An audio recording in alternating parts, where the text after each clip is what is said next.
I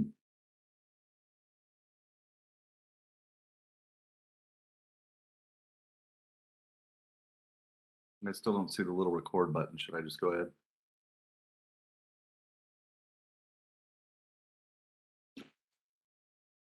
Good evening, commissioners. Tonight, we are once again joined by the Development Commission. So I want to say welcome to the Development Commission. And tonight is a joint meeting between them as well as the Planning Policy Commission. So I'd like to bring this meeting to order, and it is currently 6:32 p.m. Due to the virtual format of today's meetings, I'd like to start by providing some guidelines. We have participants attending by computer and others who may be attending by phone. For all meeting attendees who wish to speak tonight, please speak clearly and pause frequently.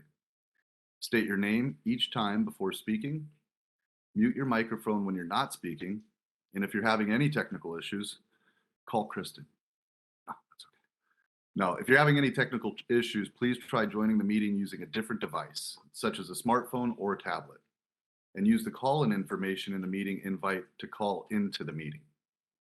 And Kristen, would you please call roll for both commissions tonight? I'd be happy to. Commissioner Bader? Here. Commissioner Monahan? Here. Commissioner Milligan?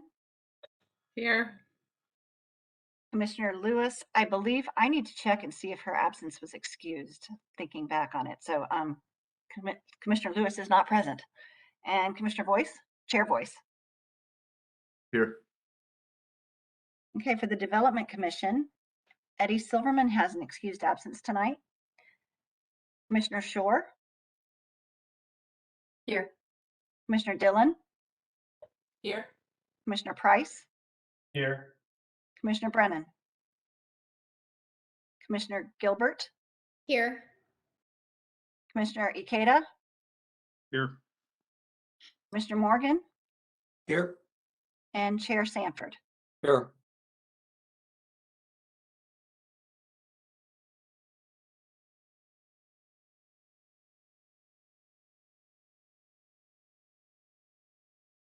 Great, thank you, Kristen. I believe we have quorums. So the third part of our agenda tonight is going to be public comment, and this is the portion of the evening for our general public comment. So this does not have anything to do with our agenda or business this meeting. This is for the general public to offer some sound advice to the commission. Kristen, do we have anyone to speak? Susan Neville has her hand raised. I'm going to double check and make sure that it's a general comment and not for the public comment period. And while Kristen's checking, I'd just like to remind the public that if any of you do have questions, please raise your virtual hand. If you are on the phone, go ahead and press *3. If you've joined by a computer or smartphone, look for a hand icon. And one option may be to go to the participant panel and choose the raise hand icon in the lower right-hand corner. It may also be located under the reactions or more menu. When recognized, please unmute your microphone, state your name, speak clearly, limit your comments please to 5 minutes or less, and then mute your microphone when you're finished. So I sent a message in the chat, but haven't. Susan, do you want to speak during, your hand is still up. Would you like to speak during general comment? Yes, please, and it's on a different topic. I will make you a panelist right now. Thank you. You're welcome. Hello, everyone. Thank you for giving me this opportunity.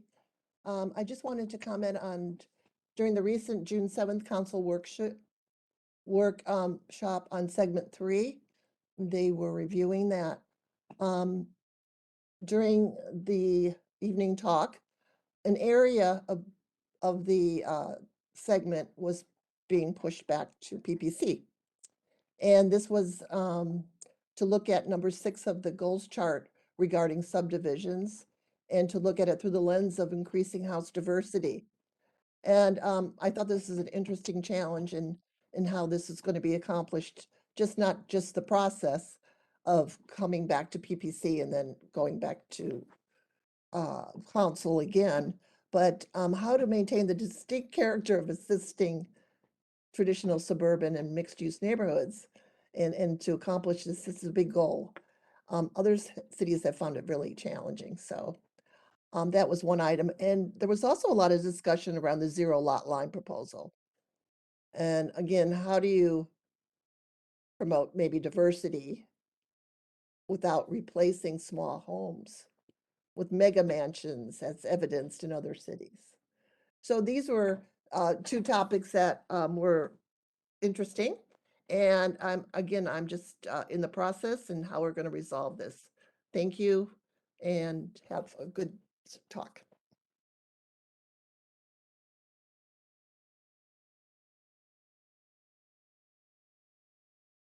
Is there anyone who would like to speak this evening on general public comment?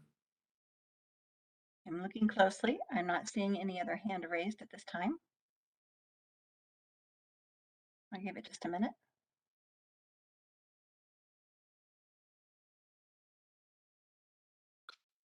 No, no one else would like to speak at this time. All right, well, thank you, Kristen. So this evening, this is great because no one has to feel guilty because look at the weather back there. So we're going to have a great discussion this evening. We're going to have a few different presentations. We're going to ask our clarifying questions, and then we'll move into our public hearing. So tonight's public hearing is for the Title 18 Building and Design Standard Code updates. Again, staff will present the three topics together. Then we'll open the floor to all of our commissioners this evening for clarifying questions.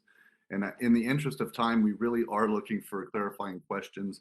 I do try to lead by example, and as much as it pains me, I like to insinuate things I know I'm not supposed to. So we really want to keep them to questions because both commissions will have the opportunity to deliberate Development Commission this evening and Planning Policy at our next meeting. So again, we're looking really for clarifying questions so people have a better understanding for their deliberations.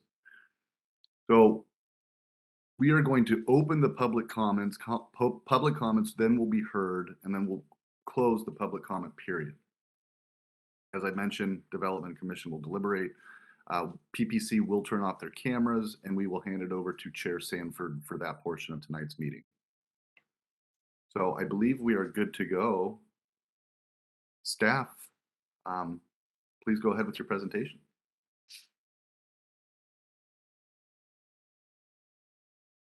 Kristen, should I share the PowerPoint?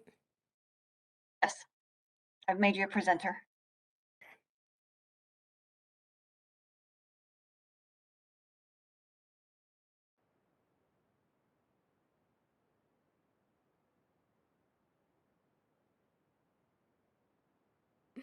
Can you see the PowerPoint?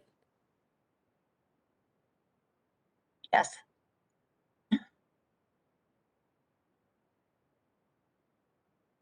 All right, there we go. That looks familiar. All right. Hi, everyone. My name is Valerie Porter, and I'm an associate planner. And tonight we're going to be talking about there we go. We're going to be talking about bucket 4. So bucket 4 consists of building design, site and urban design, and neighborhood overlays. So I'm going to talk about the first 2 chapters, and then Kristen's going to talk about the neighborhood overlays. So the first topic is building design. So what is building design? Building regulations discuss how the exterior of a building looks and engages with the surrounding street and the walkways. This chapter discusses building articulation and modulation to create visual interest, provides guidelines to determine building locations to preserve views or increase passive solar. It also discusses what elements and activities should be on a rooftop, weather protection requirements, and window transparency along the ground to ensure active use. So the building design chapter is a compilation of standards mostly from the Central Issaquah Development Design Standards and the Design Manual. So one of the requirements or one of the changes that's occurring in this section is the building step back requirement. So staff discovered that stepping back the building above the fifth floor for taller buildings up to 20 floors created a challenge for construction. So we revised the requirement to allow these taller buildings to step back at the third floor instead of the fifth floor. So another change was we narrowed the deviation. So today, an applicant can request a deviation for many of the requirements in our code. So now in this chapter, we're limiting deviation requests only to window transparency. Other changes that are occurring in this chapter had to deal with kind of organizing and compiling regulations. So some of the standards were either relocated into other sections or combined, and we also revised text to be more prescriptive. Also, in an effort to try to simplify the code and try to create some consistency, we relocated the skybridge regulations. We moved it to the street standards. We felt that this was a better location, seeing how sky bridges are located within the right of way. And I also want to identify a minor error. So in the building design memo, we state that there's a new sustainability section. Um, this isn't correct. At this time, no regulations are being proposed. A lot of the sustainability regulations that would be covered in this section deal with the building. And we want to make sure that this is in alignment with the energy and the building codes. So staff is going to attempt to make some recommendations, but no regulations will occur until the new energy code is adopted sometime in July 2023. Adopting any code at this time would create potential conflicts with the building code, which is something that we're trying to avoid. So next we're going to talk about the site and urban design. So this chapter regulates the arrangement and the appearance of in the relationship a development has with the public realm. In this chapter, it discusses how to orient the building towards a critical area, what architectural elements an entry should have, driveway access locations, garage placement in the designs, and also retaining wall heights. So some of the changes that occur in this section are one is the solid waste design guidelines. So these regulations today currently exist outside of the code, and many applicants are unaware that they even exist. So to try to bring awareness and ensure enforceability, we're incorporating these guidelines into our code. Again, we're also going to narrow the deviation process. So for this chapter, only building location to preserve view corridors is going to be allowed for a deviation. And then we're also uh, reorganizing the code. So throughout this chapter, we combine the Central Issaquah Development Design Standards, the Design Manual, and the Critical Area Code. So to try to simplify all of that and create some consistencies, we started again to merge some sections, and then we removed the word should and replaced it with must to be more prescriptive. In this section, we also did some removing and relocating. So one requirement that was removed was the universal design requirement, which requires a site to inherently be accessible to people with or without disabilities. That's been removed because it's pretty vague and it's very difficult to um, regulate it without any criteria. And then we also removed the through block passage regulations from this section, and we relocated it to the street standards. So non-motorized facilities. So this isn't addressed in the memo and it's not in the draft code, but I just want to address something. So in our discussion on Tuesday, this was brought up, and then we also had the public inquire about this. And so I just want to be clear about one thing is that we did tell the public that the non-motorized facilities was unintentionally omitted from this section and it was going to be added, and that's no longer going to be the case. After a little bit more digging and discussion, we realized that this section is actually going to be located in the street standards along with the trail section. And that is it. Kristen? Okay, will you make me a presenter, please?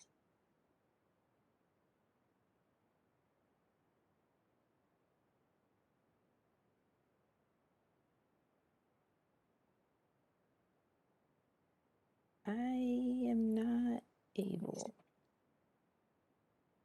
My screen is not allowing me. You click on my name? Yes, Right there we click go. on my name. Okay. There we go. All right.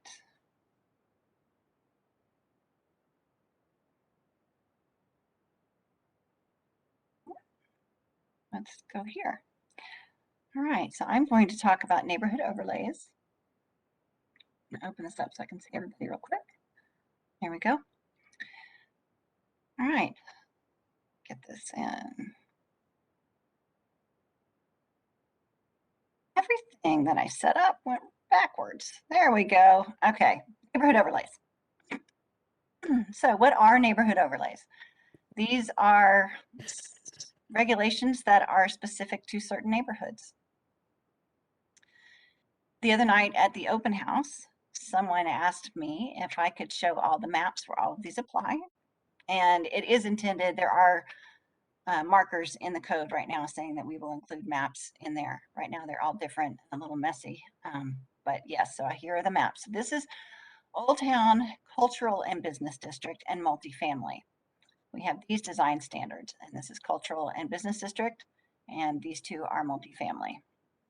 Then we have the Old Town architectural standards for single family duplex, and these apply to everything that is in the gold here in the single, so it applies to any structure within the single family duplex zone. We have Central Issaquah, which I noticed tonight still needs to be amended because this tail is no longer part of it, but in Central Issaquah, we have the traditional Issaquah and we have the urban core. And I think you are all familiar with the Issaquah Highlands and with Dallas. So these both had separate replacement regulations, which some of those standards were brought over from the development agreements. So the major changes that we had was the big overview. We merged 5 documents into one as best we could. These are organized by neighborhood. So the 5 that I just mentioned, but then within each one of those, there are also neighborhoods. The biggest change in Old Town was that we are proposing to adopt the single family duplex material and color standards for the cultural and business district and multifamily zones as well. And then the Central Issaquah, we moved the density bonus program over from the central standards. It's a program, but we moved it in here. And we've actually changed the density bonus name to development bonus because technically, if you increase the height of each floor by 2 feet, which takes you over the maximum height, you're not increasing density, you're increasing development bonus, development area. So for legal reasons, we changed that. And then the standards for traditional Issaquah Highland and urban core, where those were similar, we combined them.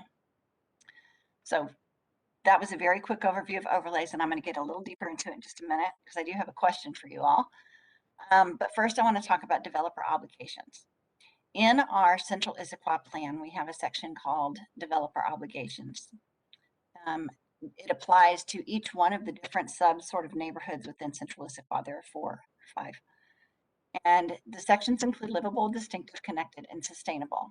The top thing is developer obligations. And within each of these livable, there are things that developers must do within those neighborhoods. This is in our plan. So a plan is not necessarily enforceable as a regulation. We do have, however, a regulation in our code that says developers must comply with the developer obligations. But to make that stick a little more, we are going to look at putting these into our code. And most specifically, what has come up is that in certain areas, if there are jobs, if you redevelop that site, you are required to keep, I don't remember, it's the same number of jobs or a certain percentage of those jobs based on a formula. So we are going to we're struggling a little bit with getting these in there. So we're going to do that next. So those are the topics for tonight. There are 2 questions that we have for you. One is, and I realized at the open house, this may not have been the clearest question. Are the citywide standards sufficient for multifamily medium in Old Town? Or do we want to keep the standards in Old Town for multifamily medium, which are a little bit more specific. The second question is the one we are always going to ask you is, do the proposed changes meet the goals and outcomes for this update, or are additional changes required? So the first one, answering that question, the question about here is, so this area over here is actually multifamily medium east of Sunset Way. Longest zoning name you can have. This area is the multifamily medium that we're talking about right there. It sits, this is First Place, I believe. And then you've got the creek over here. So it's just that strip. And someone again at the open house the other night asked if I could do my best to explain the difference between the regulations. So there are several regulations that are shared by both of these areas in Old Town and citywide. So one is rooftops. They both require where you can do it solar panels, green roofs, rainwater, amenities, and passive spaces on the rooftops. Roof lines, they have a minimum 412 pitch. You have to break up large expanses of roof with different types of roofs. Has to be consistent with building design. Front yards, you want to distinguish the public from the private realm using different techniques.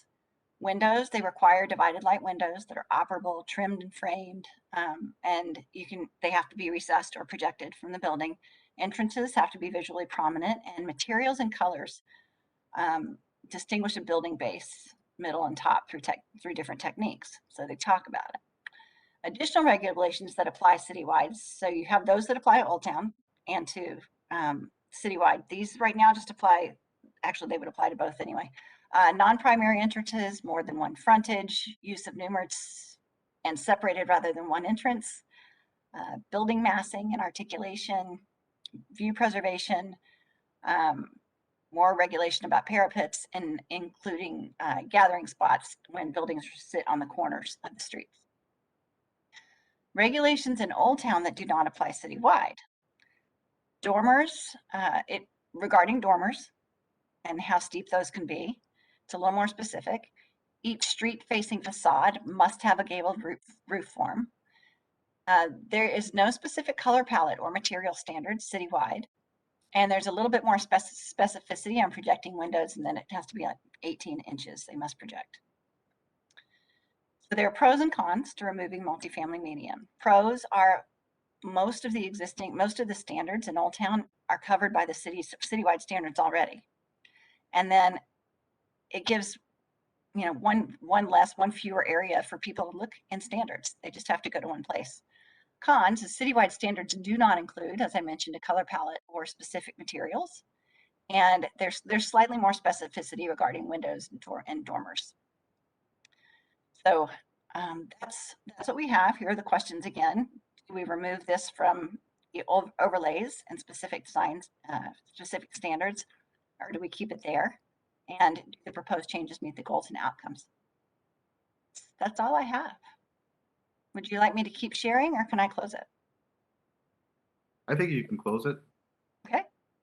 Well, thank you, Senior Planner Leeson, and thank you, Associate Planner Porter. Great presentations. I'm not someone who reads a lot of code or contracts for my daily life, so it can be quite dry. So the presentations are always great, and they hopefully for everybody else, but they add a lot for me.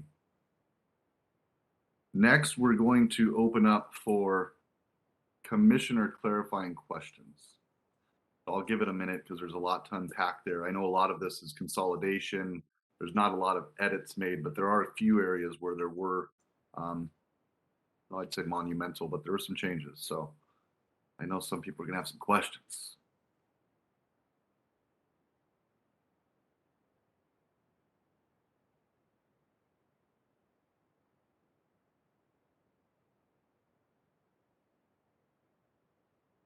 Hello. Sure. There were some of the public emails that we received. There were comments on the changing of should to shall, and I wondered what the rationale behind that, or how that was decided. So the reason why we did that is because should sounds like a suggestion versus a requirement. And so so basically ensuring that we can enforce the code, that's why should was changed to must or shall. And when that was changed, each item was kind of weighed individually against prior decisions, or were they things that were intended before to be a shall? I think yes, most of them were. Um, we for those that kind of seemed like they were maybe too restrictive, I think we evaluated, how to make it more applicable without being too restraining. So yes, we did weigh whether or not things should be, remain should and change to shall or must. Thank you. Thank you. Commissioner Price. Thank you. This is Kevin Price speaking. I just had a question on the last point you made regarding the two questions. Unfortunately, I'm still really unclear on them. It probably doesn't have to do with your lack of clarity you presented. I'm just a little slow on the uptake here. So I'm not sure what my specific question is, other than to say, are you suggesting we remove Old Town regulations altogether and the citywide would be sort of an umbrella blanket and that's sufficient? So some of those finer points of Old Town would go away, like dormers and roof pitches? Am I understanding that correctly? We're not even suggesting yet, we're asking the question, but we're only asking about multifamily medium, that small section off to the left, Okay, because most of the requirements that are there are included in the citywide requirements as well. got it. But the other section you describe on Sunset heading east is not multifamily. It's a different multifamily. It's multifamily high, and we're only Oh, referring to high. multifamily medium. Okay, perfect. I understand now. Thank you very much. Thank you, Commissioner Price. Chair Sanford. Hi. Thank you, Mr. Chairman. Question on building design section. Pretty early in that, I think on page 5, there's a section on setbacks there, not step backs, but setbacks in the massing and articulation section there. And I thought that most of this on building design is really about what the building looks like.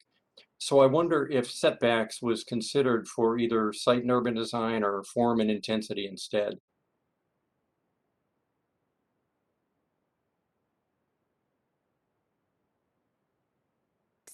You mean as far as, so there is a section, I believe, in the site and urban design that talks about setbacks. It's a minor setback from the street, just again to try to bring some building interest.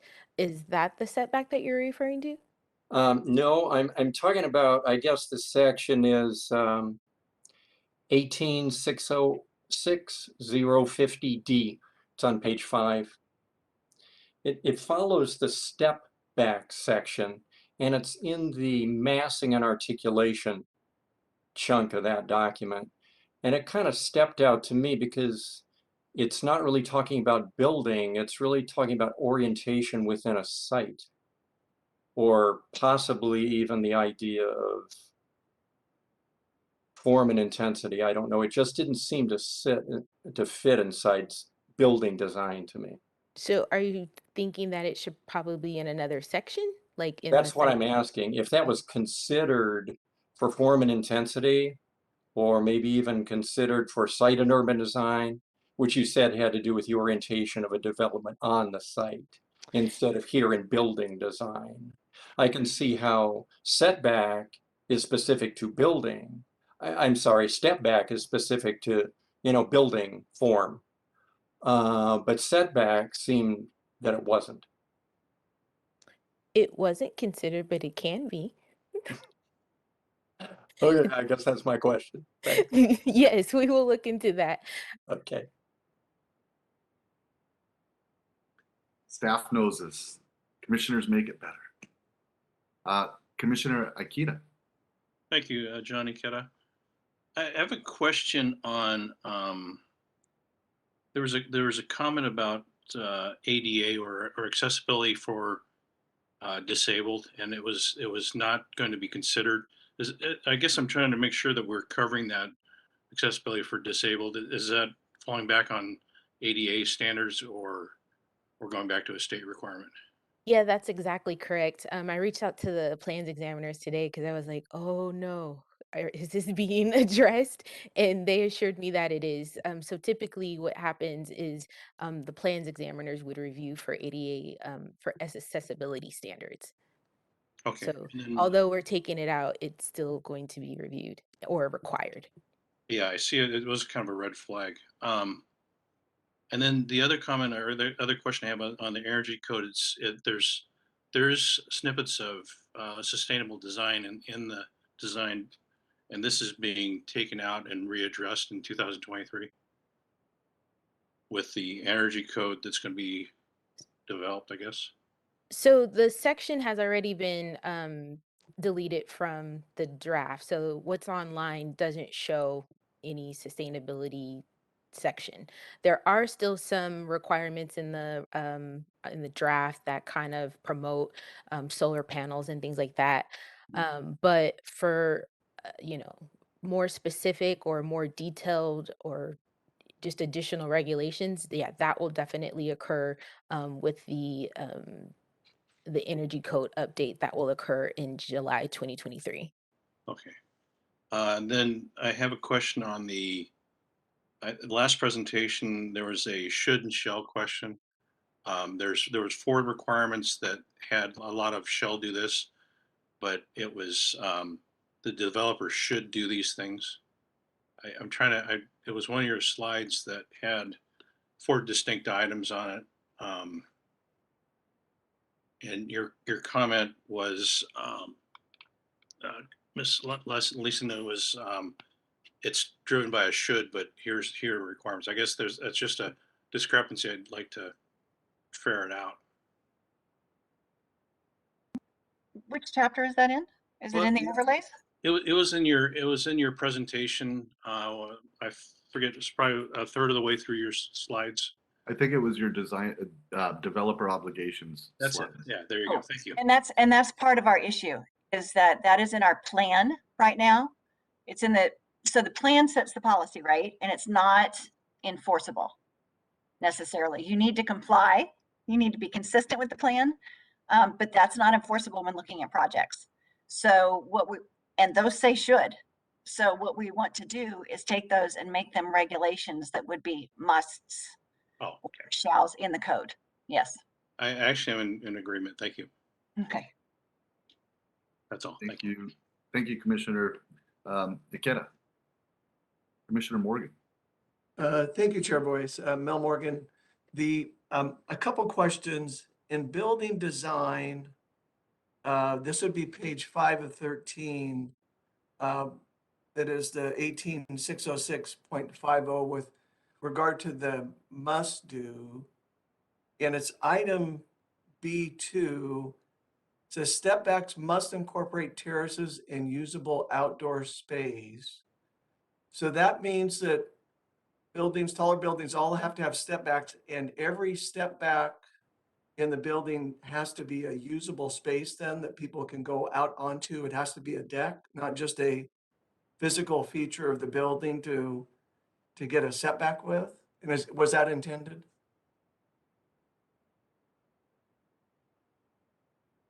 Valerie, you're muted. That is correct. Sorry. So yes, that would mean that all of the step backs would need to incorporate usable open space. And by usable open space, that would be space people can go out onto an outdoor Correct. deck. Correct. Okay. And that was intentional. Is that something we had before it's being transferred over?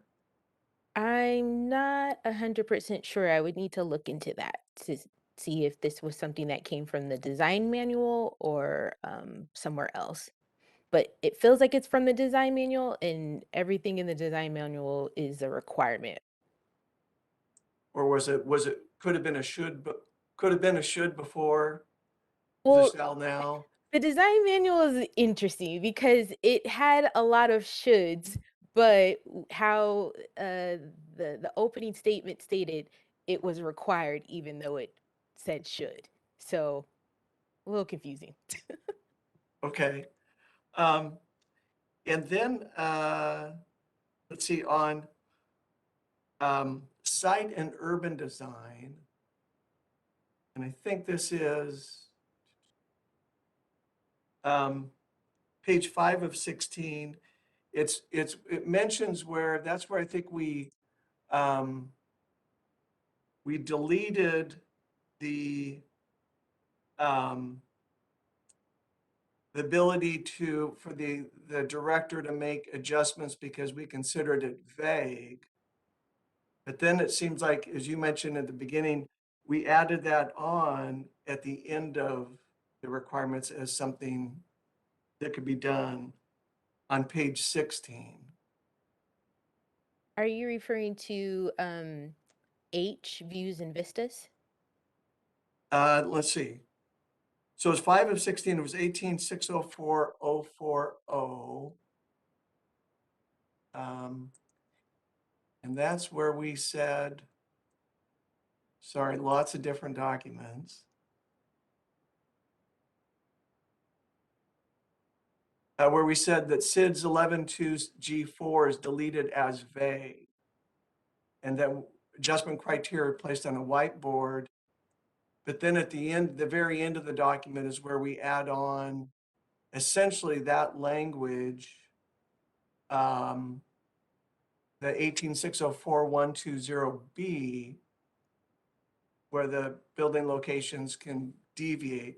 And that's the language that was deleted before as vague, but has now been added on here. And I guess, was that intentional to do that? Was it going to put on the whiteboard and then added on back on here?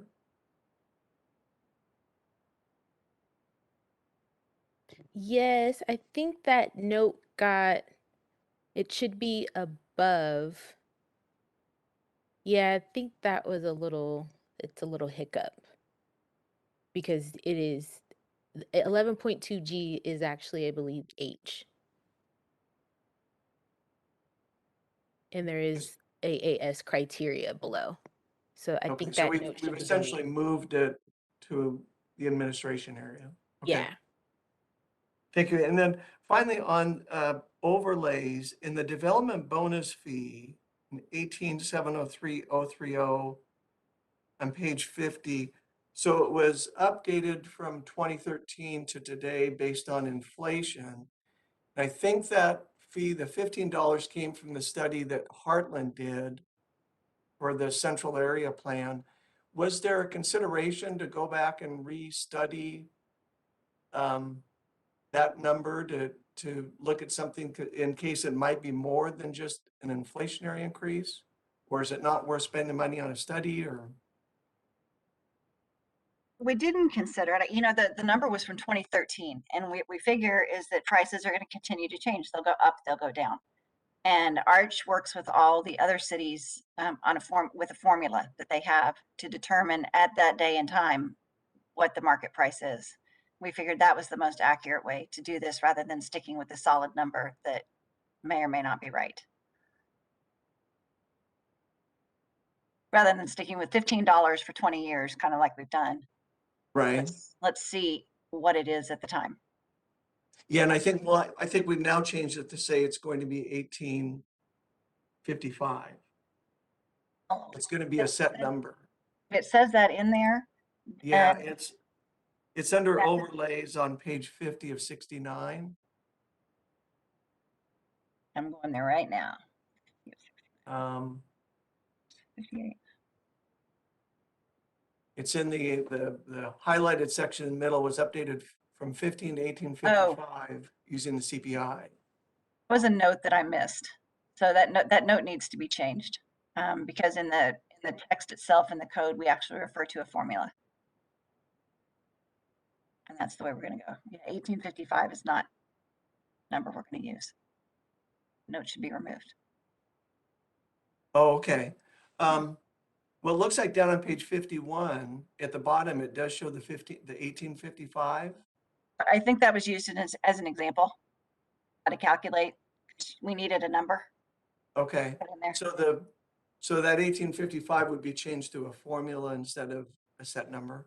Yeah, and we'll just have to explain that 1855 is a sample cost, as a sample price Okay, being used for the formula. Yeah, okay. Yeah. Great, thank you. good catch. Thank you.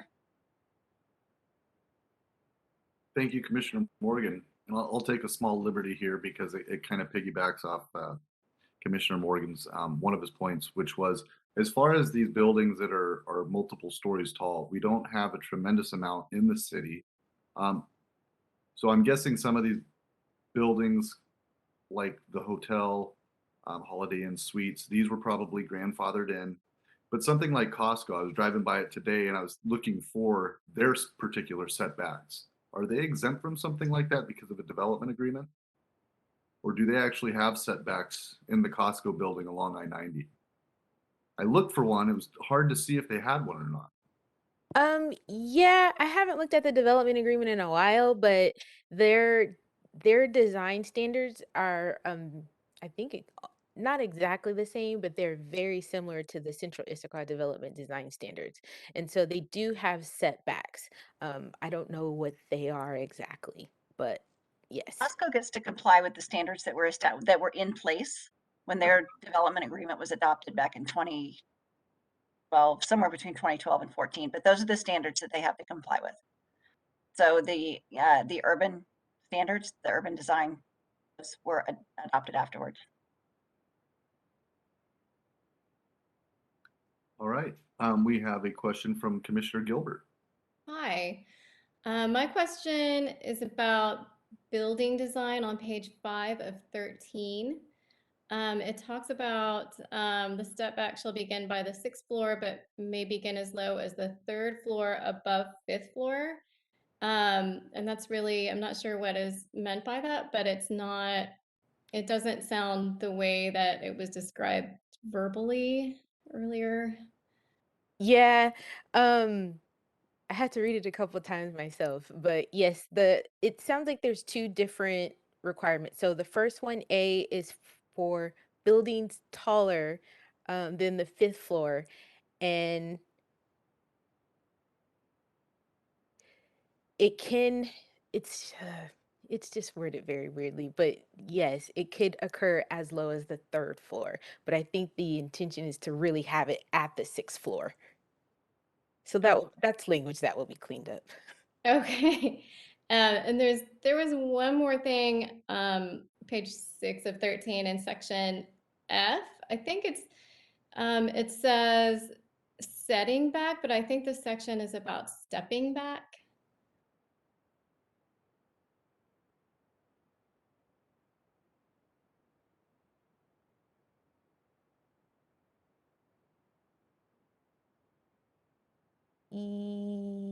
Let's see.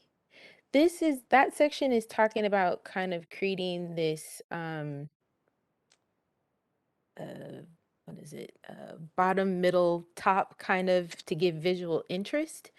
Okay. So it looks like it's in the, yeah, I could argue that it could go in another section, but it's in the right chapter. Thank you. Thank you. Thank you. Chair Sanford. Thank you, Mr. Chairman.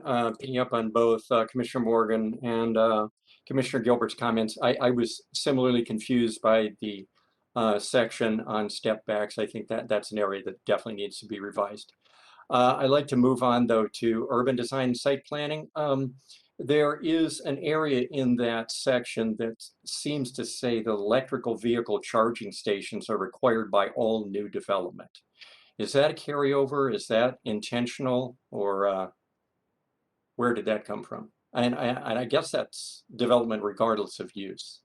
Right now I'm looking at, it's in 18604 040A. It's my understanding, yeah. Any new, and I even think redevelopment, they're required to do electric. Um, they're supposed to do add electric charging stations or do hookups. So, that's an accurate statement. I just don't know if we maybe want to repeat it there. Okay, thanks. So that's regardless of use, whether it's commercial or retail or residential then. It's my understanding, regardless of use, that's Okay, thanks. required. I think Yeah, the yeah. percentage is different, but it's a required. Okay, and one other in that same section, let's see, is the intention that asphalt surface be prohibited for all driveways now? Is that intended? Because I think that's a general requirement now. And what I'm looking at is Yes. 18604-090. Yeah, I'm trying to rack my brain. Yes, I believe your driveway can't be asphalt. It's, I think, the last 20 feet or something that's in the right of way can be asphalt. That's a street standard requirement, which is why Okay, it's a little fuzzy. thank you.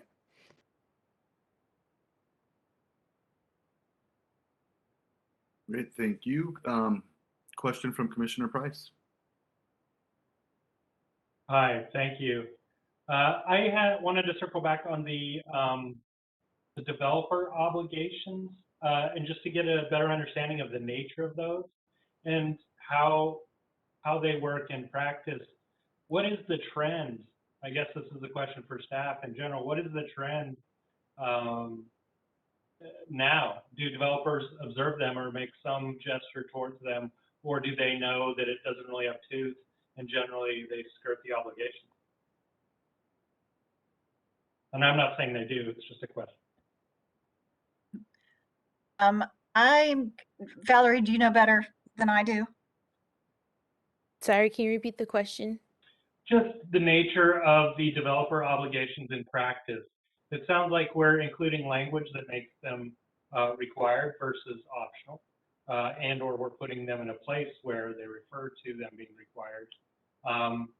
What is the current nature of those? Are they generally observed? Or do you find that the minimum is done, or that they understand there's no necessary requirement, so they're really not fulfilling those obligations?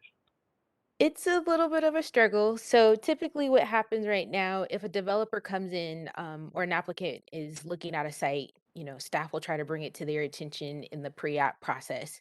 And then we also say, when you come in for your land use permit, that you need to address that in your narrative. Not all folks do it, or not all folks do it very well. So it's up to staff to kind of look at how they're addressing it.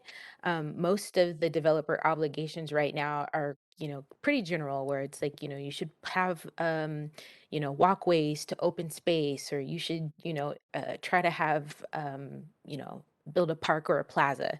So there are other regulations like open space and circulation requirements that beat that. So we're not enforcing it very strictly, because again, it's very general. So if you have a path to, a bus stop or to the end of your property, technically you're meeting that requirement. So there's a few areas within the Central Issaquah plan that have a very specific requirement, and I think that's the one that Kristen was talking about regarding jobs. That one we do strictly enforce, and they are required to show how they're complying with that one. Okay. So you're basically, though, just looking for a tool to take the ambiguity out of the equation altogether. But the nature of them and the implementation may or may not change that much. It just makes processing the application simpler. Is that accurate? Yes, Okay. yes. Perfect. Thank you. Thank you, Commissioner Price. I was waiting, and finally here it is. Commissioner Milligan has some questions. Yeah, aren't the questions open to everybody? Come on, friends. Yeah, this is our chance to ask questions, and if I remember process, and you can elaborate on this later, Chair, this is Nina Milligan, on whether we will have time to ask clarifying questions in our meeting when we deliberate on the 23rd. I think we might not, so it might bear reminding us whether this is your only chance to ask questions about this. I only have a couple questions. One is in 18604, and thank you, Commissioner Morgan, about asking about allowed deviations. I wanted to know Sorry, how long have I been doing this? What's the difference between an allowed deviation and an exception? Because there's a placeholder chapter in there that's not filled in. If I'm looking at, say, that chapter or any other, how would I find out where the deviations or exceptions would come into play? And so that's a question that you can use 18604 as an example of a chapter, and tell me if I can apply what you're going to teach me to other chapters. And then my second question has to do with, I have to ask it now, the step backs. I am so confused. I thought during the PowerPoint presentation, we were going to be getting step backs at the third floor. That was it. And now I don't know when we're going to get step backs. Would we ever get them? And under what circumstances and where? Thank you. Okay, so yes, I can answer those for you. So for 18604, there is a section 030 where it has exception and then it has placeholders. That was unintentionally, or it was left blank. So staff basically went in and, were making some updates, and we were trying to determine whether or not this section should be applied citywide or only to specific uses. So let's say that that section said single family. All of the regulations would not apply to single family. Um, so as far as deviations are um, is a process.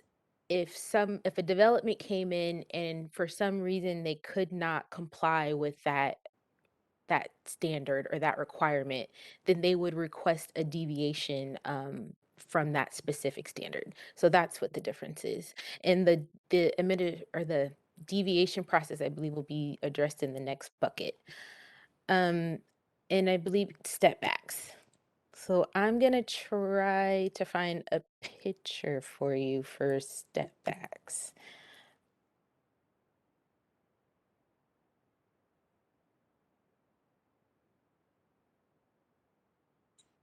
Please tell me I'm not the only one still confused about step backs. I can't read them. It's worded weirdly. So Then this is an indicator of something that exactly. still needs editing. Yes, no, exactly. Kristen, do you mind giving me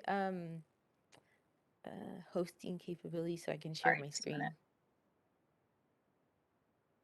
All right, you are a presenter.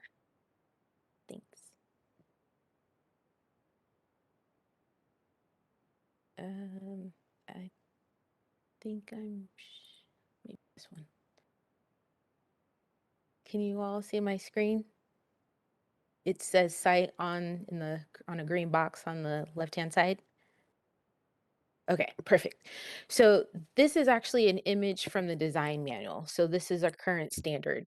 And so what you're seeing is a building that has 6 floors. And this is saying that the step back should occur after the 4th floor. And so for taller buildings, this is posing a challenge for construction. So the new standard is supposed to reduce that, and the step back is supposed to occur at the 3rd floor. So again, how it's written is a little wonky, but it's encouraging the step back to happen at the 6th floor, but we're saying you're allowed for it to occur at the 3rd floor.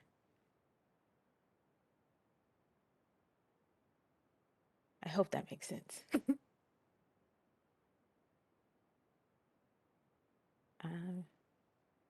Hi, Minnie. Valerie, I can add to some of the reasons behind allowing a step back at a lower floor is because some of the construction is, 2 floors of concrete with wood frame up above that. So from a lot of construction standpoints, it makes sense to have the building, the tiered effect lower than up in the upper floors, because that's where the change in materials is occurring between the concrete floors and the wood frame construction. So that's one of the reasons why we're allowing it at a lower So it's encouraged at the upper floors, but it also is allowing, you meet the intent by actually having the step back at a lower floor. And the idea is, what's the purpose of this step back? If it's to break down the mass of the building, or it's to create a modulation effect, or, tie it more to a pedestrian interest. So I think keeping in mind the building construction limitations and what we understand is a preferred way of stepping it back from a construction standpoint, and then having these step backs at upper floors also raises some finicky details for meeting energy code, moisture issues and such. Whereas if it happened at a lower floor, it still meets the intent of the design, but it's from a construction standpoint, it's a little bit better. So that's sort of the reasoning behind it.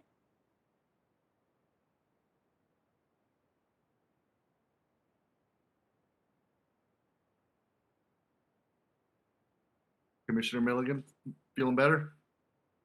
All right. And I want to thank the real-time staff that we have, because in 2022, we don't pass notes, we just do it through the chat. So yes, to Commissioner Milligan's point, tonight is the night we want to ask our questions. That way the public as well as DC can be informed before their deliberations. That is the idea. So tonight is the night for planning policy to ask questions. Again, it should be noted that not only the commissions, but the public can also continue to submit questions through email. And moving along, Commissioner Dillon. Thank you, Chair Voice. Patty Dillon. Could one of you, Kristen or Valerie, could you please pull up the map again with that multifamily medium area? Yes, I can.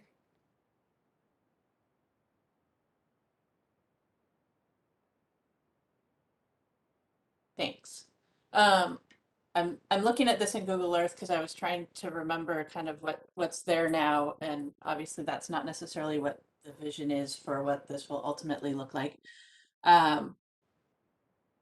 There's a lot of small, despite the fact that it's multifamily, it seems like there's a lot of small parcels and single family homes still in there, and I'm wondering if kind of if the planning staff has thought about what differences either keeping Old Town standards versus going to the citywide standards would have in as the area redevelops, kind of the fit of some of the single family homes with the newer multifamily construction that would be going in. Sure. So recently the code was changed, and now the maximum height in multifamily medium in Old Town, and it wouldn't change.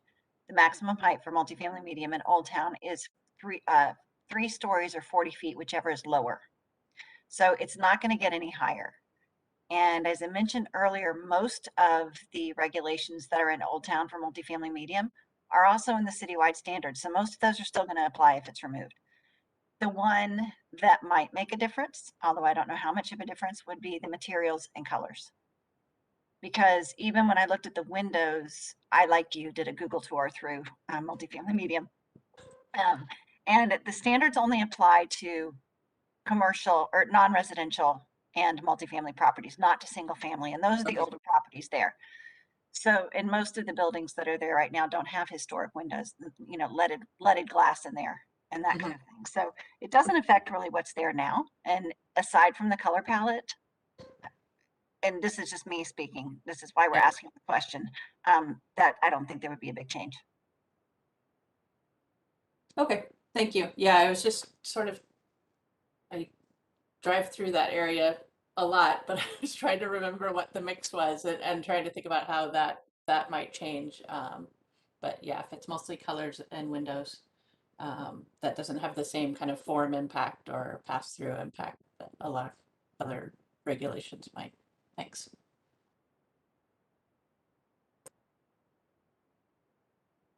Thank you, Commissioner Dillon. Are there any other questions? I think just to bug you guys, and I am getting better at this. I should have tacked it on originally, but try and let other people get their questions before the chair starts blurting out questions.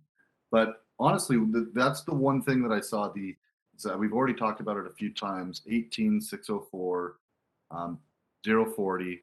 With that change of should from shall, I mean, I know most of this is a big heavy lift to consolidate. That seems like a pretty significant change. Are you guys seeing, I guess, responses to that other than the one public comment we got earlier today? Because that one, the should from shall with the electric car, I mean, could maybe somebody explain to me wind patterns into the design? Are we looking for triangular buildings? I mean, that's all kind of things that one word can change. No, aside from the comment that we received today, no, I haven't heard any comments about that.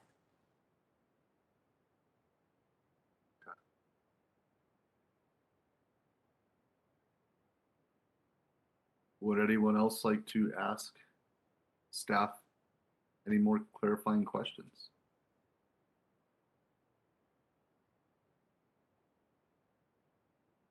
Put it out there for a few seconds.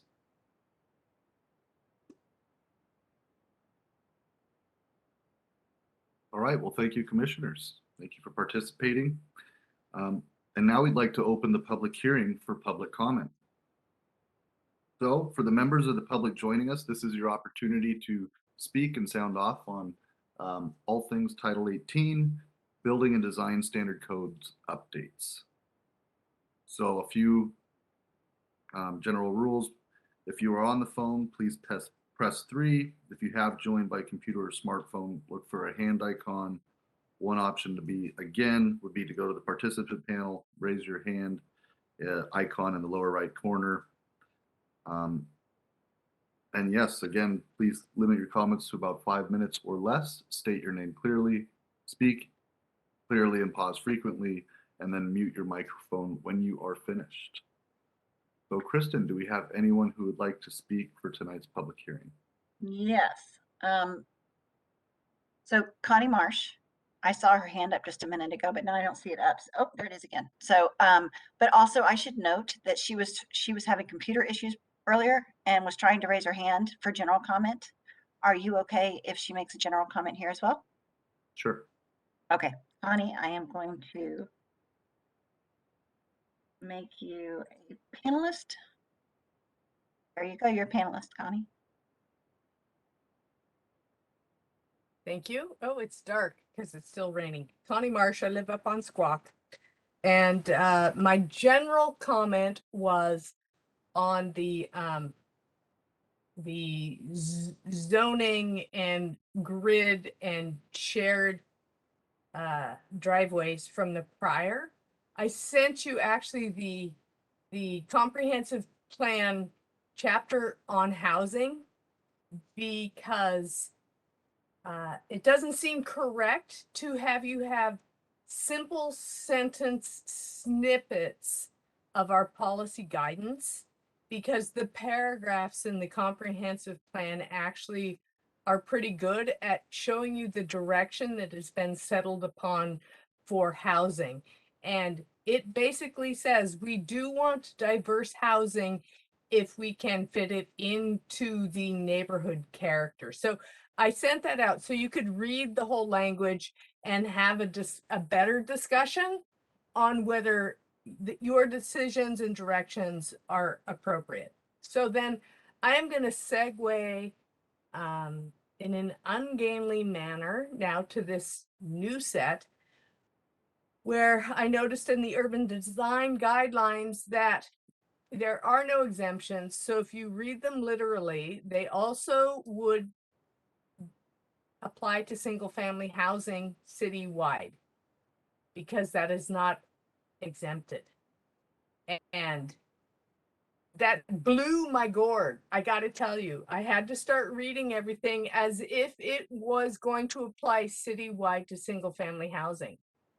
And So I asked at the meeting the other night, is this true? Is that what's going to happen? And got sort of a maybe response. It's still under discussion. So when you look at those urban design guidelines, it does not seem to me that they should apply to single family housing citywide. Again, like our prior topics a while ago, maybe to certain areas of the city it would work for single family housing, but not citywide. It is hard to understand in Overdale Park that they would have to give up all their U driveways if they decided to do a redevelopment on their house and they could only have a certain driveway. And I must say there is still language in there mandating the color of your garage door. And I don't think that that is the scale that you want in this language. So now, still continuing on with the neighborhood character, I'm going to those central Issaquah neighborhood descriptions. And some years ago, we went through a big process to try to create a picture of the future neighborhoods for the areas in central Issaquah. And so we described those and added language in the central Issaquah plan and came up with developer requirements. So as I look at neighborhood overlays that are supposed to be helping us get our vision for the character of the particular neighborhoods, it seemed like we have had the conversations for those future neighborhoods, yet we do not have overlays for those neighborhoods. Instead, we are only trying to implement the developer requirements. And so I hear a lot of conversation that, well, we don't really have the neighborhood characters for Squawk Mountain or Sycamore because we haven't had that public conversation. So we do not have overlays for those areas. But in theory, the intent is to create such things so as they redevelop, then we are able to maintain the character that we desire. So we have had that process, and I would like to see though either overlays or language put into place that would actually get us to the work that we have already done. So I agree with you all on the caution about the setbacks, not step backs language as it flows through this. We do have our forms and other places where we are saying what the setbacks should be, and they should not be contradicted in any other areas of code except for potentially deviations. And I see it sort of threaded through. Now I want to go through this streets and trails, setting the standard for internal circulation, because I was the one who brought up that question. Because I said, well, you have a front door, but I don't understand what gets people safely to the front door or to the side door without them having to go through traffic. Where are those standards? And so now today she said those are going to be in the streets and trails.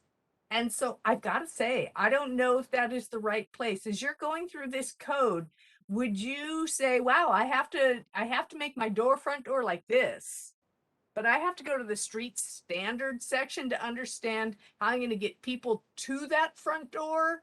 It seems awkward to me, so I would question that decision, though maybe that isn't exactly part of this conversation. And then I'm going to finalize with Old Town. There was a big, like 2-3 year process for the Old Town design standards that were put into place. And so without going back and tapping all those people who sat through all those meetings for those standards, I would not touch those. I would just let those sit because they invested months of their lives into getting those standards put in place. To now sort of for the convenience of ease of staff to change those seems disrespectful, and I would just leave them alone, because as a community, you all know how hard it is to get people out, and you put your blood and sweat into trying to make things better, and then it gets changed in some meeting in the future that you never even knew about. So out of respect for them, I would just sort of let it stay. And I'm sure I'm forgetting many things, but oh, I do have something that's going to surprise you all. I thought that the staff's response to the community meeting the other night was excellent. They listened and they changed a lot of things. And I really appreciate that, because sometimes when you speak as a community member, it feels like you're bouncing your head against the brick wall for the 200th time. And I did not get that sensation this time. So I bow to staff. You did great. Thank you.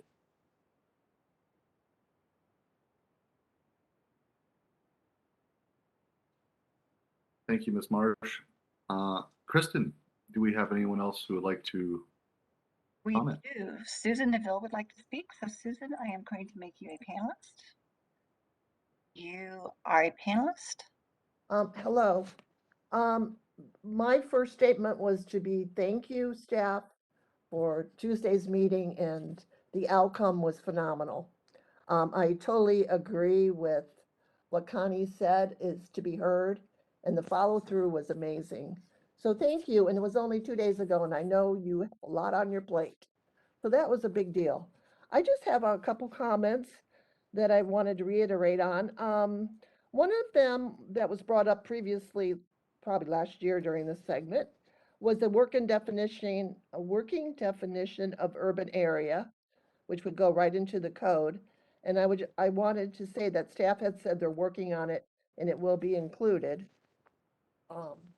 in the next draft. And the other point I wanted to make, now it contradicts what even Connie was saying, but I'm not sure if I understand it correctly. I'm having a difficult time with single family suburban housing not being exempt during neighborhood overlay. And I thought it, as it was said on Tuesday, there is a placeholder for it right now. So I'm not quite sure what we're doing with that area. I kind of thought it was a done deal. It's just one more step. And then I'm in agreement with the minimal changes for Old Town standards. Being in the public and coming out and really going after an issue and spending time, the deviations or changes are so minimal that to change it would probably deflate people, even though they're minimal and have little impact. Thank you, everyone, for listening, and the extensive questioning period tonight was really helpful. Thank you.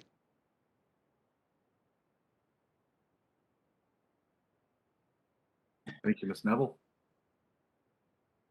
Chris, do we have any other? We have people one like other to speak? person from the public. I'm going to ask Ms. Brown if you would like to speak. You can either send me a message in the chat or raise your hand.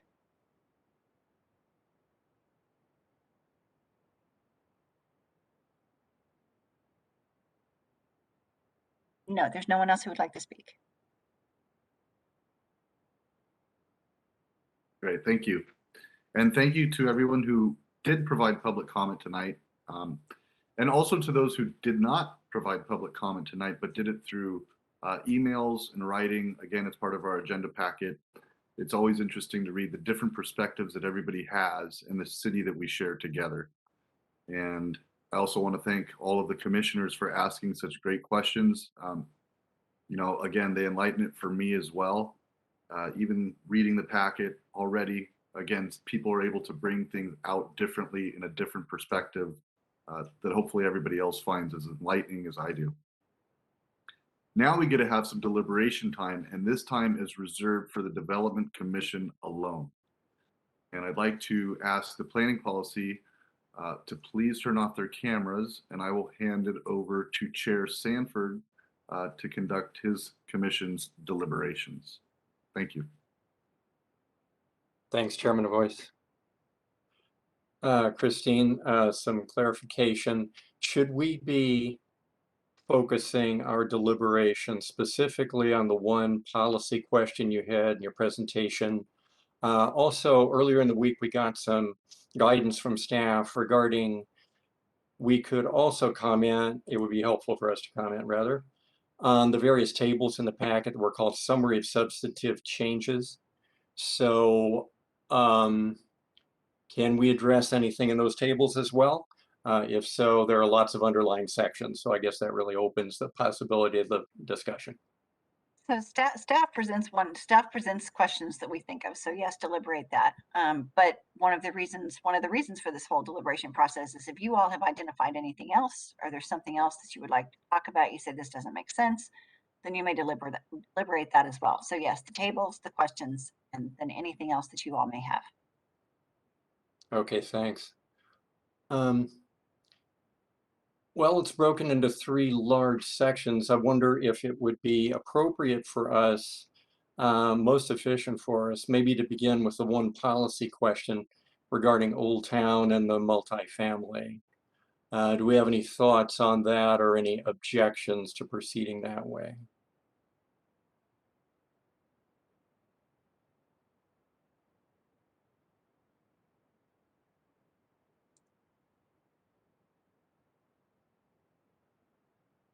Okay, so seeing no objections to that, and then we can move on to the more general discussion of the summary tables. Excuse me, So, Chairman Sanford, yes, there is a comment from Kevin Price. thanks. Commissioner Price? Hi, thank you. With regard to the question, my answer, and I was on the fence about this and I've changed my mind twice, but I think I've come back squarely on they should not be changed and they should stay as is, especially if the two primary things that will continue are things of color and material. Those are two of the most powerful things in defining character. And if the goal is to retain character, I would suggest that those stay in. And I would also just point out that this is probably the oldest part of the city we're talking about. Now, it's probably, been developed since, but peppered throughout are some of the oldest structures in that area. So I think it's important to recognize the character of that area and recognize that it truly is part of Old Town. And as Old Town continues to develop and that character continues to be preserved, it's going to move that way. You already see it happening to a degree. So I'm in favor of just leaving it as is. So I would be curious to hear if anybody else has any thoughts, or if I'm completely misunderstanding it as usual. I'm also still a little confused, but I think I have. Thank you. Commissioner Gilbert? Hi. I actually I found some of the Old Town code to be a little overly prescriptive, I thought. And in particular, I was looking at the roofs, and there's a requirement to have a gabled roof form facing the street, but then it also suggests that you incorporate other roof forms such as hip roofs and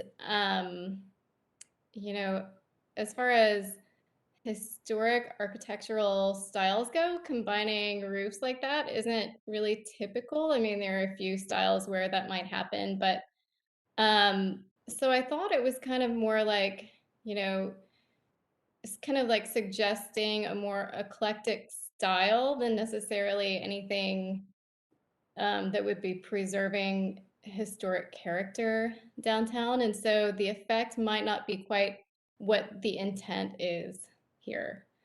So I'm actually kind of in favor of maybe modifying it or changing it or even getting rid of it. Thank you. Commissioner Morgan? Thank you, Chair. I would agree with Ms. Marsh that there was a lot of work that's gone into the Old Town standards over the years, including colors. And when I read Goal 8, that is mentioned in the memo, neighborhoods retain their charm and distinctive character. And I think those standards that were developed specifically for Old Town are meant to retain their charm and distinctive character. So I would be in favor of keeping the multifamily medium specific requirements for Old Town. Thank you.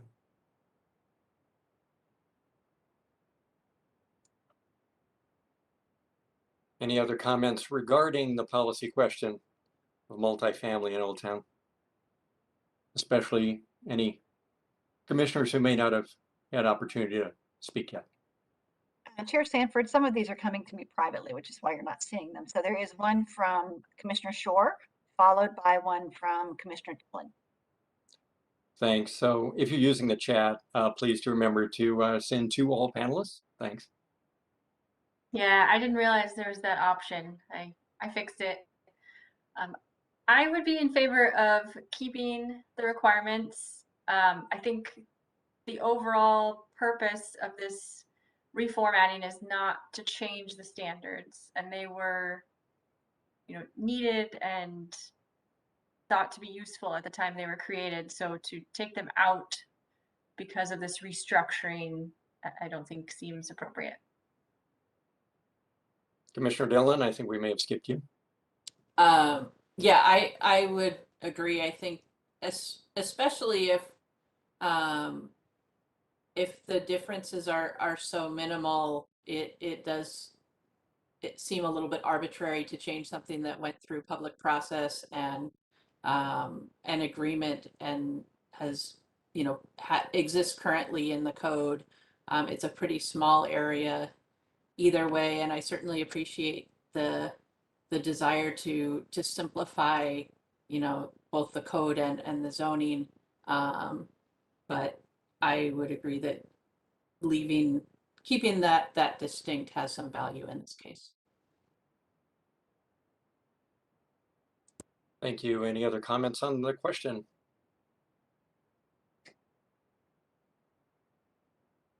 So I guess to wrap up, I'll just add, I think it might be valuable to keep that section simply for flexibility in case there are changes going forward in that area of the map. So I guess that's my take on it. That and also the character of the neighborhood is intended to be eclectic. So I think that level of detail advances that overall goal too. Chair Sanford, there is one more comment from Commissioner Ikeda. Yeah, thank you. Commissioner Ikeda? Hi, John Ikeda. For all the comments stated, I'm in agreement to keep the Old Town standards. Thank you.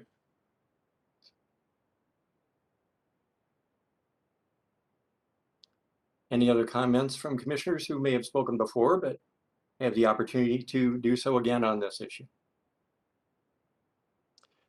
Okay, I think that concludes our discussion of the policy question.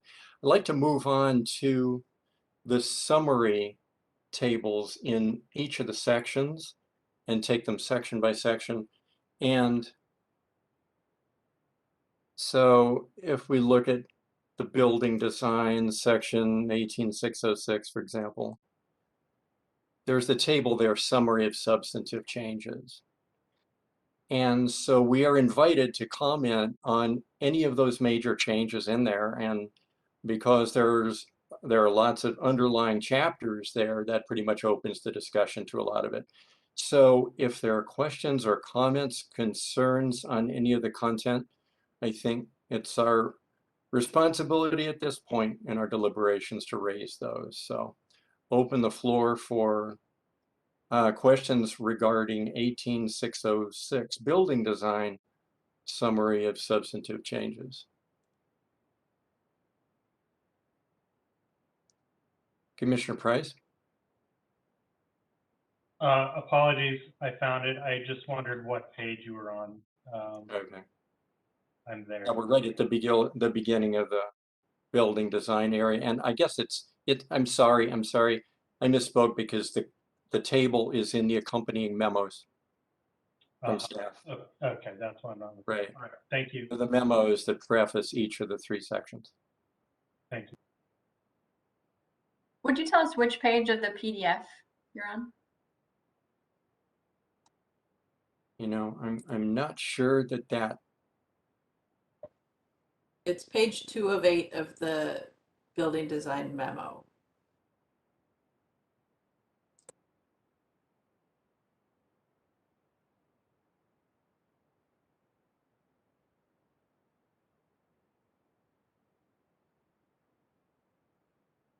thanks, right? Or depending on your numbering, it's page 14 of 133. Got it, thanks.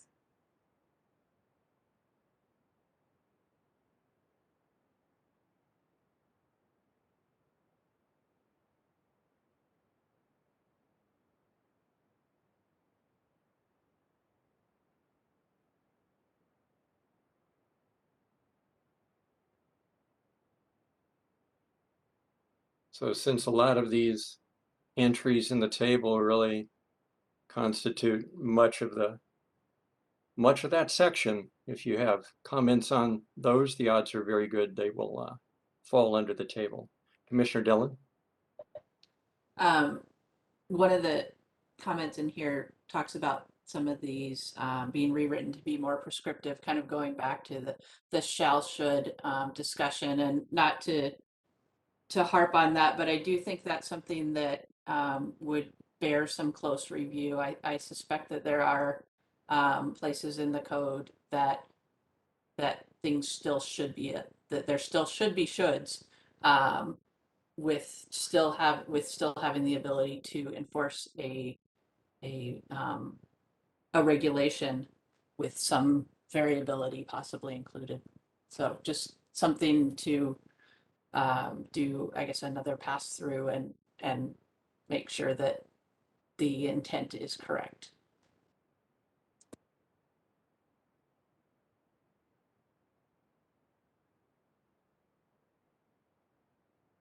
Thank you. Other comments on the major changes in this section?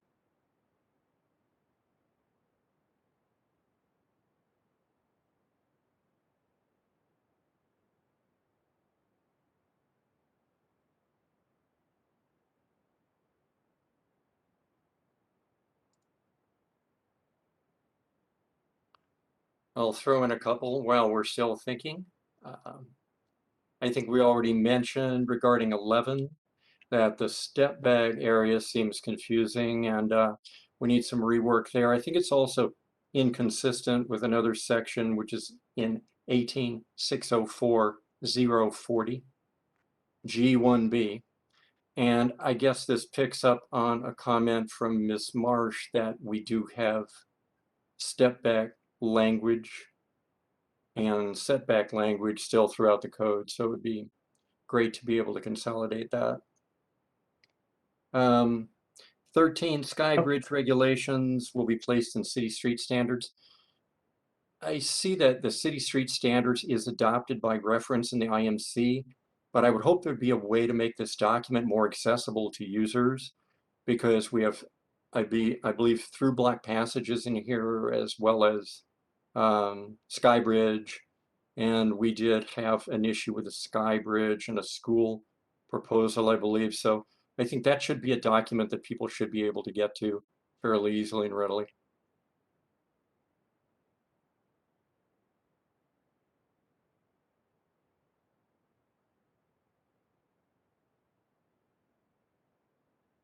Do we hear any other comments? Commissioner Gilbert. Hi, is there anywhere that has a really solid definition for through block passages? Because at first I thought this was about, you know, alleys and pedestrian areas, but then, yeah, I'm not exactly sure. Is there somewhere where that is defined directly in the code? Thank you.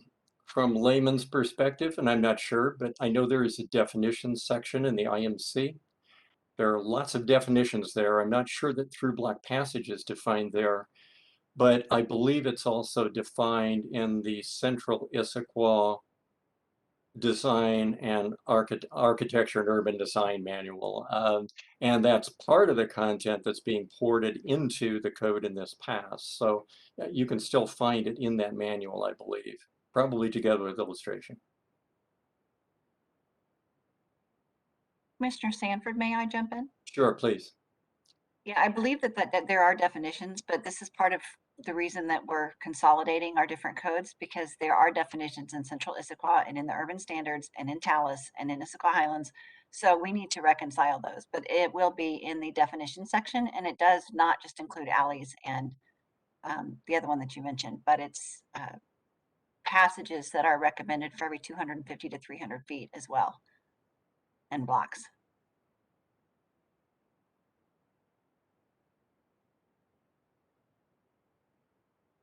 Other comments on the first section, the building design section?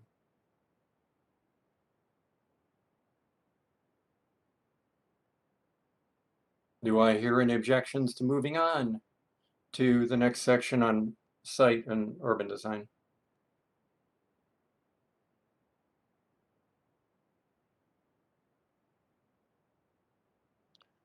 Hearing none. So let me check that to make sure I have none. Okay. So moving on to the memo for 18604 urban design and site planning, the summary of substantive changes in the memo for that section. And I'll try to find it, and if someone knows where it is, please let me know.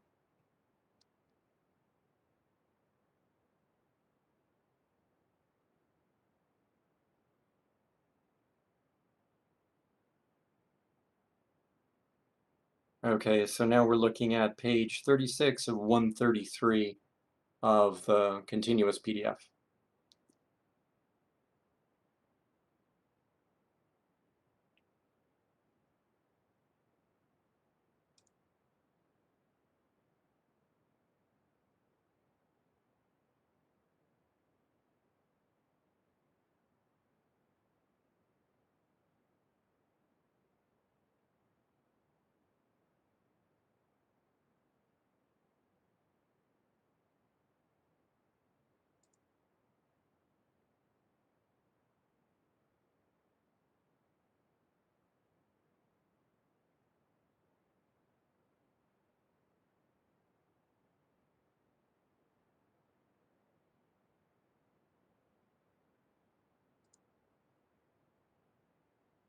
Commissioner Shore. I have a comment on item 4 about through block passages and those preservation of views being incorporated in the public works street standards.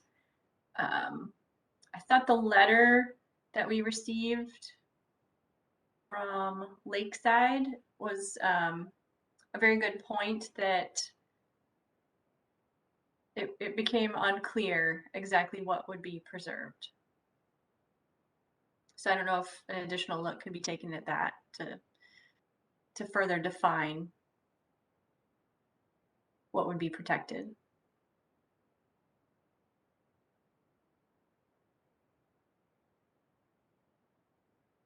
Thank you. Other comments on the section?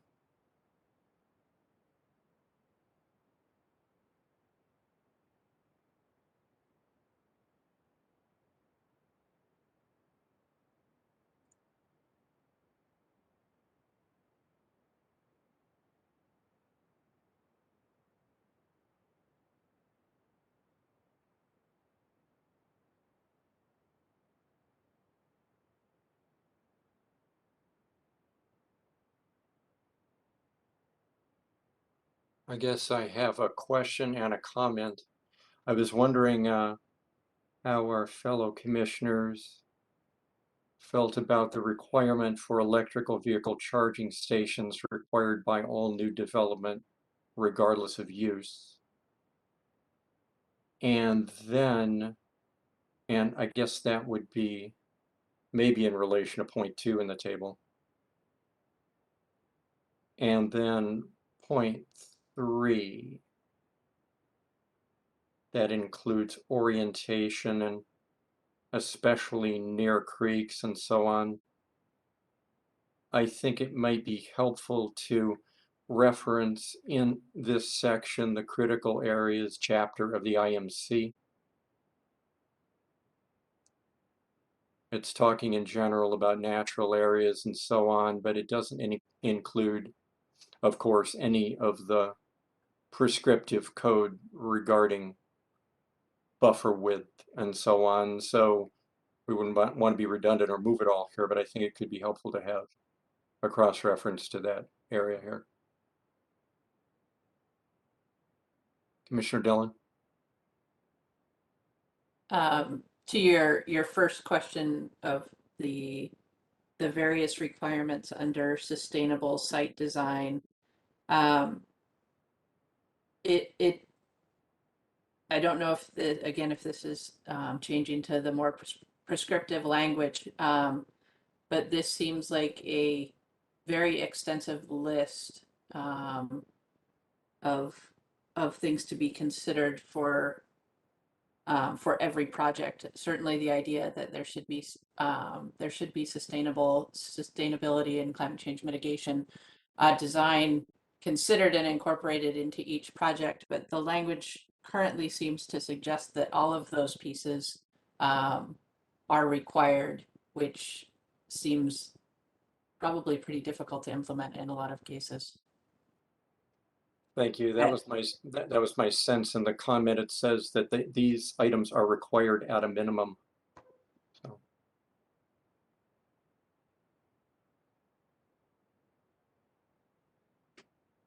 Other comments on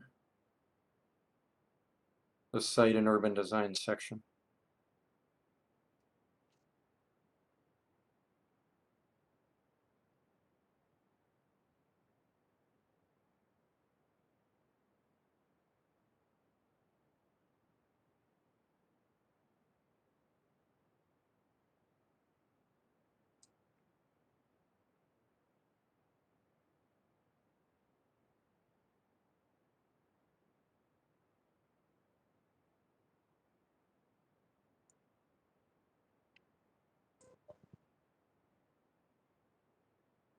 I guess I have one other follow-up comment.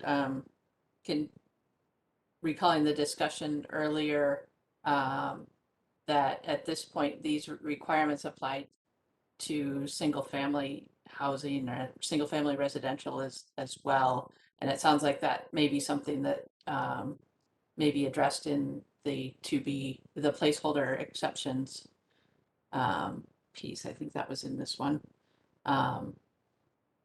But whether these are indeed intended to apply to all uses throughout the city.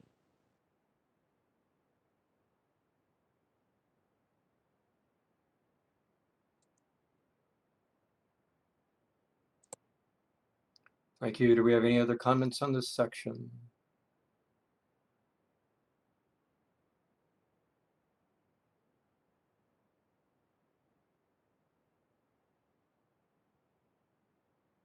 Okay, unless I hear objection, we'll move on to the final section on neighborhood overlays. Chair Sanford? Yes, Commissioner Morgan. Thank you. I'll jump in and I apologize. My computer has dropped access online to all the forms, and so I'm trying to read them on my phone. But the I do think I would agree with you. The question about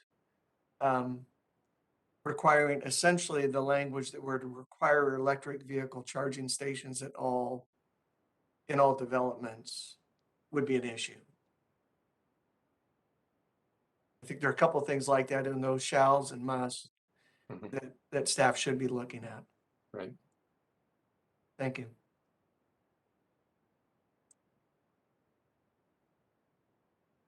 Thank you. Any other comments?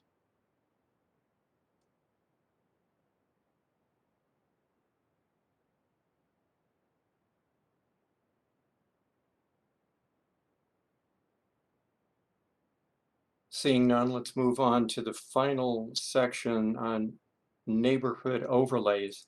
And I think in the running PDF, the summary of substantial changes is on page 60 of 133.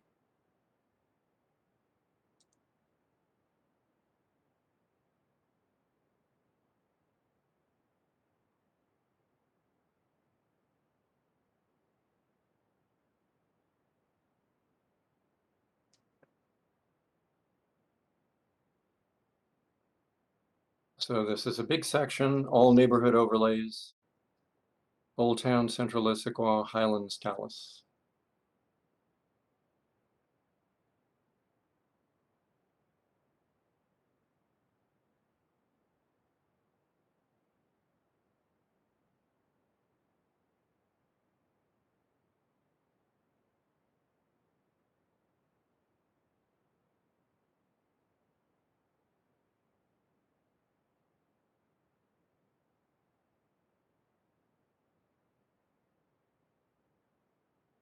I'll throw out a couple. I guess they would apply to items 1 and 6, both Old Town and Central Issaquah.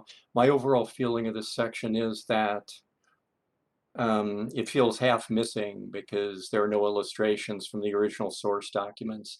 To me, it's practically impossible to understand some of these concepts, especially in the Central Issaquah area, in terms of architectural styles, without those illustrations.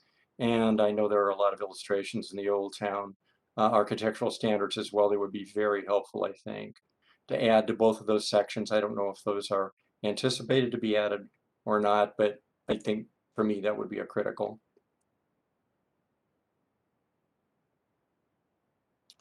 Also, I had one more regarding 4, the development bonus program.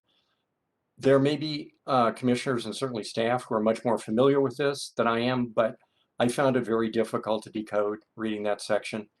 It may be one of those things that if you're familiar with it, it's extremely clear to you. But I think that the subject matter experts may be very close to the material here. And it might be helpful to clarify this by having a SME work with a technical writer or writer to develop these, either the consultant's writer or someone, because this section, even with examples, was still very difficult for me to decode. I don't know if anyone else had that same sense.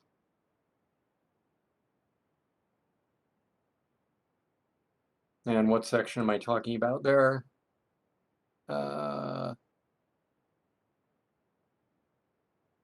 I do not have it in front of me, but maybe you guys know what I'm talking about, I hope.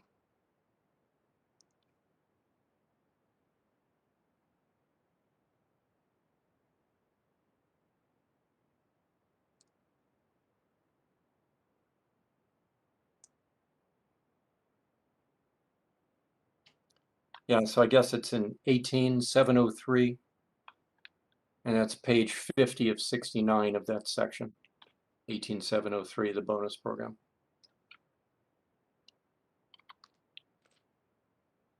Commissioner Akeda.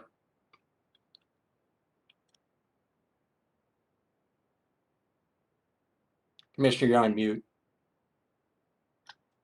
Thank you, Commissioner Sanford. Johnny Ketta. I'm in agreement. I read this about 4 times and I didn't understand whether the bonus was applied to a building permit or how it was applied. And it was unclear to me. And I'm afraid if we put another formula in there to calculate the bonus program, it's got to be made a lot more simple. Thanks. Commissioner Dillon.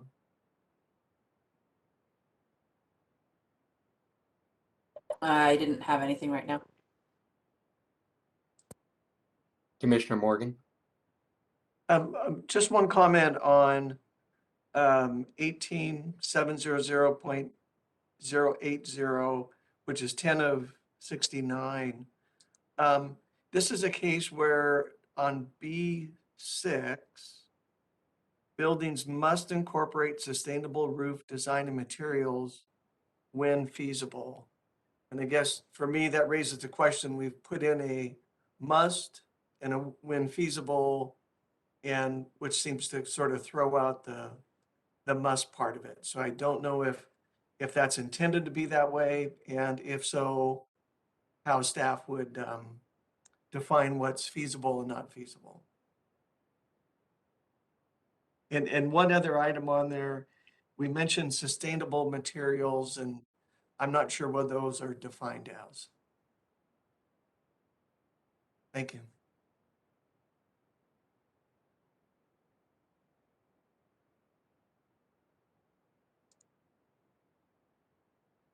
Thank you. Other comments on this section, our last section?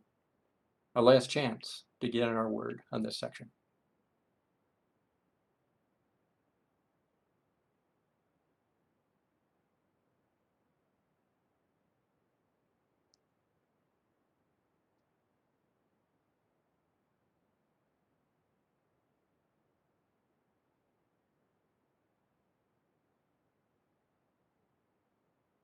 I did notice one other in this section under applicability, close to the top, it's page 3 of 69. And 18,700,020. And both E and F talk about standards in Old Town essentially being interpreted for all development and redevelopment. It seems to be saying that on a case-by-case basis, a process would be applied for all new development and redevelopment to make the decision when the provisions of the section apply and the degree to which they would apply. So to some extent, I suppose that's true of any permit application, but I'm wondering if there's a special meaning intended here. And it's worded rather passively. We assume that city staff is making this recommendation. I think it could be clarified a bit. If this is a process that applies for all new development and redevelopment in Old Town, I would suggest that these sections be moved to the top of applicability. Seems like a very high level issue in the applicability area.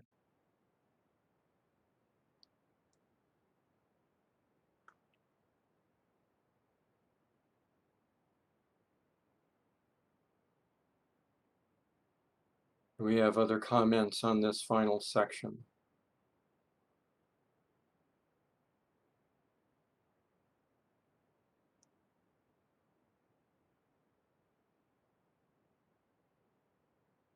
Any other input on all of the tables or any other thoughts on the main policy question on multifamily before we wrap up?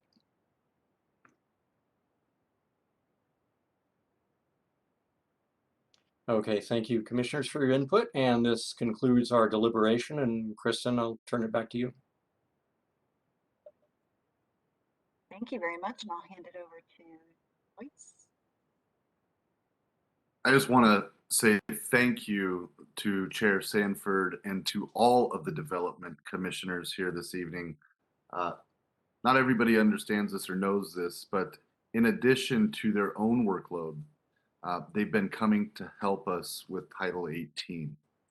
And while the Planning Policy Commission's mandate is to typically try and drive policy, their help, especially with their expertise in the granularity of what they do, has been very significant for us. So you guys' deliberations have been fantastic. We appreciate them. We appreciate you guys being here. And yeah, thank you very much on behalf of the Planning Policy Commission. Having said that, you guys are free to leave. We are going to be doing reports. We probably won't be a whole lot longer ourselves, so you can feel free to stay if you'd like. But now we are going to move on because fear not, Planning Policy. Our chance to deliberate is coming up in a couple weeks. Thanks. Thank you. Guys. Thank you, everyone. Thank you. All right. So the rest of our meeting is rather short. We'll begin with reports. and city council updates. So if staff can provide any updates that they have for us, that'd be great.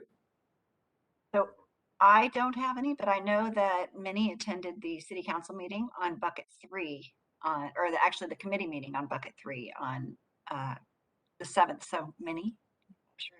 Sure.